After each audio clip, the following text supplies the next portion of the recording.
हाय, नमस्ते, प्रणाम। मैं निर्मला मौर्य आप सभी का स्वागत करती हूँ अपने चैनल में। और आप सभी लोग कैसे हैं? आशा करते हैं सभी लोग अच्छे हैं और स्वस्थ हों, मस्त हों अपनी अपनी लाइफ में।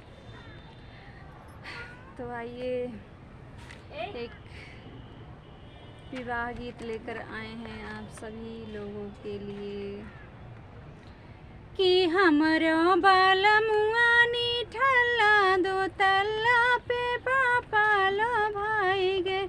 हमरो बालमुआ ठल्ला दो तल्ला पे पापा लो भाई गे। ससुरा है ऐजा ससुरिया है ऐठी, ससुरा है ऐजा ससुइया है ऐजी।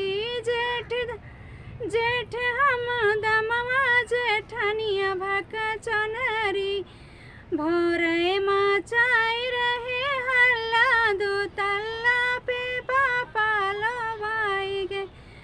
हमरो बालमुआ ठल्ला दो तल्ला पे पापा लो भाई गे। कि हमरो बालमुआ ठल्ला दो तल्ला पे पापा लो भाई गे। 10 बीघा खेतवा पड़ा रहे परती, 10 बीघा खेतवा पड़ा रहे परती। जोन्हरी बोवैती तो गैया है खाती, जोन्हरी बोवैती तो गैया है चरती। मैं खाए खातिर आटे न गल्ला दो तल्ला पे पापा लो भाई गे। कि खाए खातिर आटे न गल्ला दो तल्ला पे पापा लो भाई गे। खाए खातिर आटे न गल्ला दो तल्ला पे पापा लो भाई गे। हमरो बालमुआ ठल्ला दो तल्ला पे पापा लो भाई गे।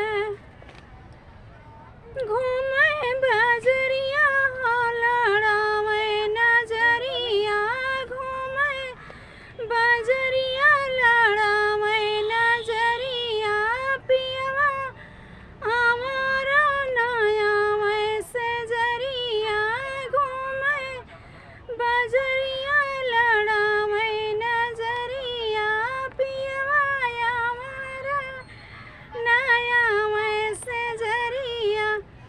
कैसे खेलाई हम लल्ला बल, कि कैसे खेलाई हम लल्ला दो तल्ला पे पापा लो भाई गे।